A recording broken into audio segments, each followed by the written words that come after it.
ఎంత అంటే నేను అంతే నాకు నువ్వు నాకు పెద్దగా ఉన్నాను అని రూబాబ్తో ఏమో గట్టే మాట. ఇప్పుడు ఆ ఫోన్ తర్వాతనేనా ఆయన మల్కాజిగిరి చౌరస్తాల గొడవ అంతా? ఫోన్ తర్వాత గంట తర్వాత తెలిసింది.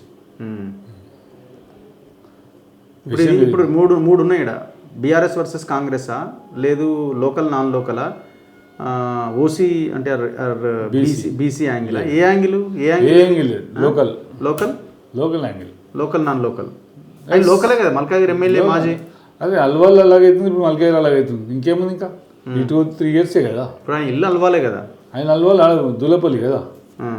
దీనికి ఏ నియోజకవర్గం కదా, కుద్బులాపూర్ అవుతుంది. కుద్బులాపూర్ అవుతుంది. కానీ ఇక్కడ ఎమ్మెల్యేగా పోటీ చేసి గెలిచి ఆయన 50 అంటే డబ్బులు ఉన్నాయి, నిలబడుతుంది, ఓడిపోతుంది, గెలుస్తుంది అంతే. అది వేరే విషయం. నాన్ లోకల్ తెచ్చి పెట్టి లోకల్ అంటే ఎట్లేదు. లోకల్కి ఇవ్వాలి కానీ నాన్ లోకల్ అనేది తప్పది. ఇప్పుడు రాజశేఖర్ పోయినపల్లి కదా. ఈ విధంగా చూసుకుంటే లోకల్ స్ట్రాంగ్ లేనట్టుగా, లోకల్ స్ట్రాంగ్ ఉన్న వాళ్ళకే చేయొచ్చు. కానీ ఇది ఎంతవరకు కరెక్ట్ అని మీరు అనుకుంటున్నారు? ఇప్పుడు మొత్తం చౌరస్తానంతా దిగ్బంధించి ఆడ మొత్తం వెహికల్స్ చాలా తప్పదు. పబ్లిక్ చూసుకుంటే ఎవరు అది మీ వల్లనా ఆయన వల్ల జరిగింది? ఆయన సవాల్ చేసిన కాబట్టి నేను వచ్చినా ఆయన అంటాడు. చూడు నేను సవాల్ చేసిన, ఎంతమంది రావాలి?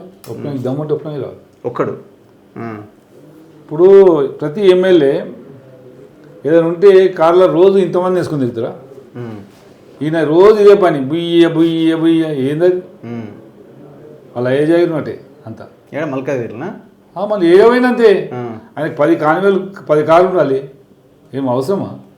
ఓ ఎమ్మెల్యేకు నీకు ప్రొటెక్షన్ ఉంటుంది, ఎస్కార్ట్స్ ఉంటారు, 2 కార్లు పెట్టుకొని మంచి వస్తాయి. అది ఎప్పుడు రాడు ఆయన. 10 కార్లు మినిమం 10 కార్లు ఉండాలి ఆయన. ఉంటేనే మల్కాజిగిరి కానీ ఎక్కడైనా పోతాయి. ఇప్పుడు ఆయన కొడుకు వచ్చి కూడా ఆయన కూడా సవాల్ చేసింది కదా సిఐని. తప్పది.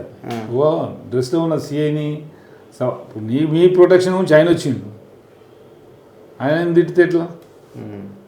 మైనంపల్లి అనుకున్నాడు నేను అవసరం లేదు రాధాకి, మా కొడుకు చాలని అనుకుని కొడుకుని అనిపించింది. మైనంపల్లిని ఢీ కొడుకు అని నేను సరిపోకుండా ఆయన కొడుకేంది ఆడో బచ్చగాడు. ఎమ్మెల్యే అయితే మనం మాకు పెద్ద ఆయన ఆయన మెదక్లో చూసుకొని మా ఏరియా వస్తే ఎట్లా ఉంటాం మేము. మరి ఆయన ఈడికే వచ్చి సవాల్ చేసినాము. చివరి సవాల్ చేస్తే ఉండాలి కదా, ఒకటి రమ్మన్.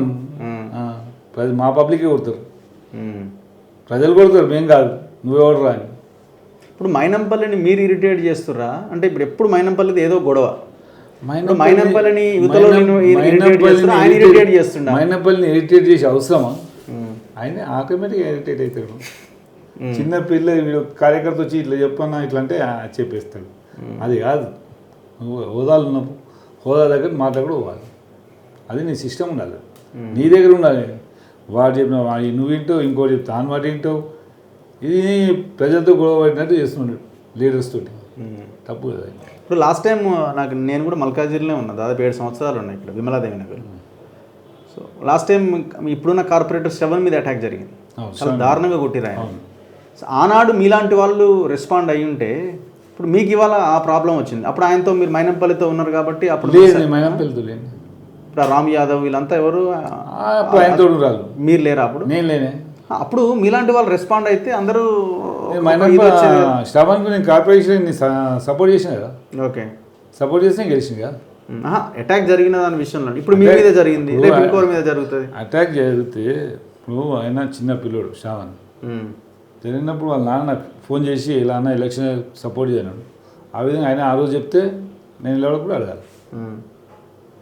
ఆయన బీజేపీ పార్టీ, నేను నాన్ పార్టీ, ఏ పార్టీ లేదు నాకు సంబంధం. బీజేపీ లేదు, బీఆర్ఎస్ లేదు, కాంగ్రెస్ లేదు, ఇంకోటి లేదు, ఏం లేదు. టీడీపీలో కూడా లేదు నేను. ఓకే, టీడీపీలో ఉన్న రోజులు ఇన్ఛార్జ్ ఉన్న రోజులు ఉన్నా. టీడీపీ ట్రాన్స్ఫర్ అయిపోయింది, మనం అవుట్ అంతే. సో ఇప్పుడు ఏ పార్టీలోకి వెళ్ళబోతున్నారు మరి? ఇంకే పార్టీ డిసిషన్ కాదు. ఓకే, ఇవన్నీ అయినాక బోనాలు జరిగినాక చూద్దాం.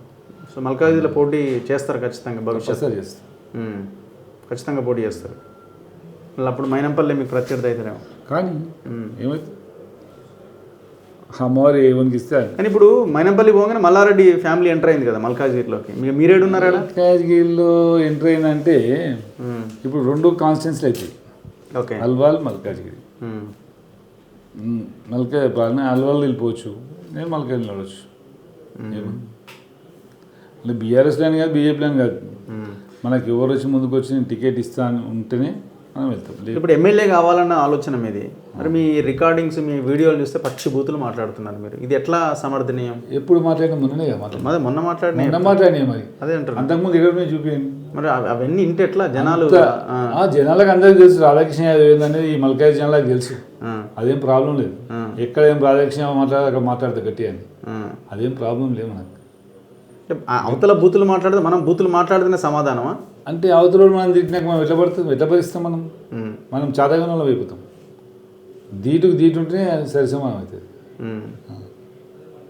ఆ దీటుకు సమాధానం లేకుండా మనం ఎట్లయితాం? సో ఏం చెప్పదలుచుకున్నారు మైనంపల్లికి మీరు? మైనంపల్లి మంచితనంతో రాజకీయం చేయి, వద్దానా మనం మంచితనం చేయి. నీ పిల్లలు, నీ కార్యకర్తలు ఇది చెప్పంగా అది కరెక్ట్, అది చెప్పంగా ఇది కరెక్ట్ అనేది మర్చిపో. ఓకే, నువ్వు ఎంకరేజ్ చేయి కార్యకర్తలను, వాన్ కొట్టు, వీని కొట్టు, ఈయన కొట్టు, ఇవన్నీ మర్చిపో.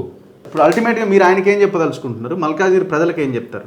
మల్కాజ్గిరి ప్రజలకు కూడా చెప్తాను, ఎవరికైనా వేయని టికెట్ మంచివని ఎన్నుకోండి.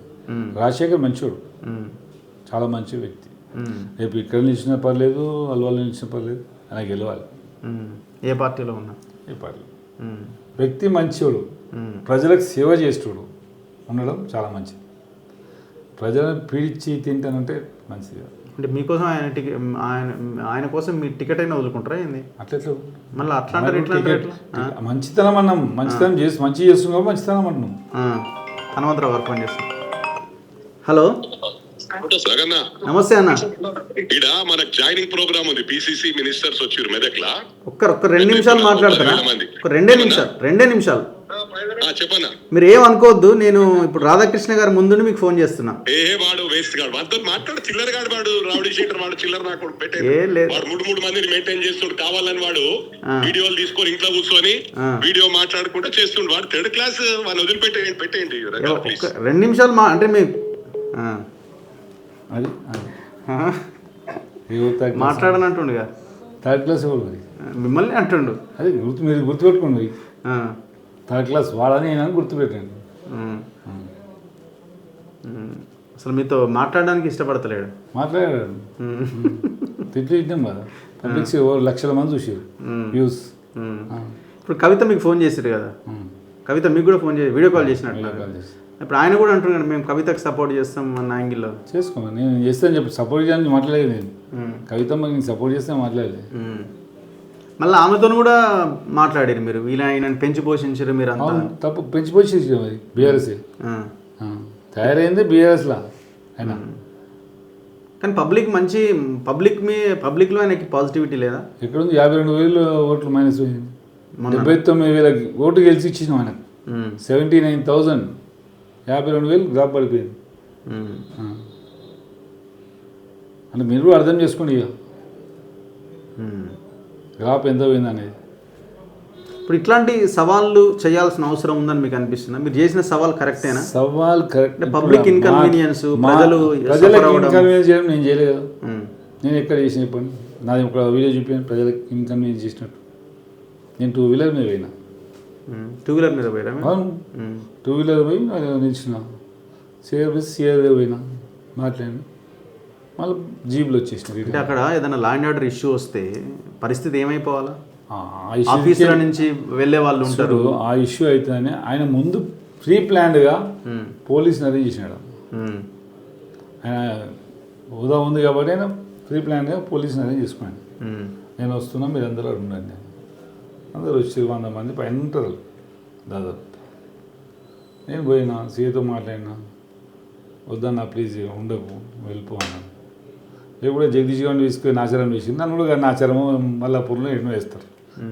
సరే నేను నా ఆఫీస్లో నేను కూర్చొని మంచి నా ఆఫీస్. ఆయన కాంగ్రెస్లోకి పోయినప్పుడు మీరు అంత ఎందుకు పోలే ఆయనతో పాటు? ఎవరితోటి? మైనంపల్లితో. నేను బీఆర్ఎస్ లేను అప్పుడు. ఓకే, నేను బీఆర్ఎస్ రమ్మని. నేను బీఆర్ఎస్ లేను, కాంగ్రెస్ లేను, బీజేపీ లేను, ఇంట్లో నేను. నన్ను ఎందుకు అడుగుతాను? కొంతమంది కార్పొరేటర్లు కూడా పోనట్టుంది ఆయనతో పాటు. జగదీష్, ఇదే జగదీష్ గౌడ్ పోలే, అదే రామ్గావ్ యాదవ్ పోలే, ఇద్దరు పోలే. ఇక పోనందుకే ఆయన కొట్టించింది ఆయన. ఆయనతో పాటు పోనందుకే కొట్టించింది ఆయన. మరి మీ అన్న కొడుకునేందుకు కొట్టిరు? వాడిని పోయి లేపింది మా అన్న కొడుకు. ఓకే, రామయాదవ్ తంతుడు కింద వేసి తంతుంటే వాళ్ళు లేపుకొచ్చింది మావాడు. అందరు నువ్వు కూడా పోయింది చూడలే వీడియో. మరి మామూలు ధైర్యం లేకుండా పోతుంది అట్లా నువ్వు పుట్ట దెబ్బలు కొట్టింది. తర్వాత మావని కొట్టాలని అయితే కొట్లాలు ఆయన లేపుతున్నాను కొట్టిరు దెబ్బలు, అది మాత్రం వాస్తవం. Okay, what next?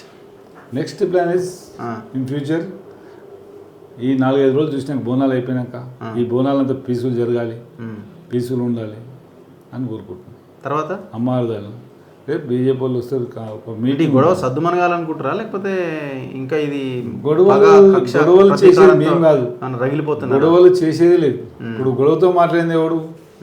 నేను మాట్లాడినా, ఆయన మాట్లాడినా నీతోటి. నువ్వు హనుమంతరావు ఫోన్ చేయండి చేయమని చెప్పినా కదా, నేను బుద్ధాను లేదు కదా. నాకేం పగలేదు ఆయన, నాకేం నా ఇంటి పాపలు పంచుకుంటా, ఆయన ఇంటి పాప నేను పాప పంచుకుంటున్నాను. మాట్లాడితే anyway thank you very much. ఆయన మాట్లాడి థ్యాంక్ యూ వెరీ మచ్. మీకు కూడా ఈ ఇంటర్వ్యూ తీసుకున్నందుకు, ఆయన విషయం మీరు తెలుసుకున్నందుకు ఓకే, మీకు కూడా థ్యాంక్ యూ వెరీ మచ్. ఇది రాధాకృష్ణ యాదవ్ గారితో ఇంటర్వ్యూ. సో మైనంపల్లి ఇంటర్వ్యూ కూడా ఒకవేళ ఆయన ఇస్తే తీసుకునే ప్రయత్నం చేద్దాం. ఏది ఏమైనా ఒకటి మాత్రం మనం చెప్పాలి, ఈ రకమైన సవాళ్ళు, ప్రతి సవాళ్ళు, పబ్లిక్ ఇన్కన్వీనియన్స్ అనేది కరెక్ట్ కాదు. ఒకవేళ ఆ పరిస్థితుల్లో అంత వందల వేల మందిలో ఏదైనా ఒక లా అండ్ ఆర్డర్ ఇష్యూ వస్తే, ఏదైనా ఒక ప్రమాదం జరిగితే పబ్లిక్ నష్టం అవుతుంది. లీడర్లు అంతా బాగానే ఉంటారు, మీరంతా ప్రశాంతంగా మీ ఇళ్లలో చాలా సేఫ్గా మీ కుటుంబ సభ్యులతో ఉంటారు. ఆఫీసుల నుంచి ఇళ్లలోకి పోయే వాళ్ళు ఆ ప్రజలు, వాళ్ళకి సఫర్ అవుతే ఆ ఇంట్లో ఉన్న కుటుంబాలు బాధపడతారు.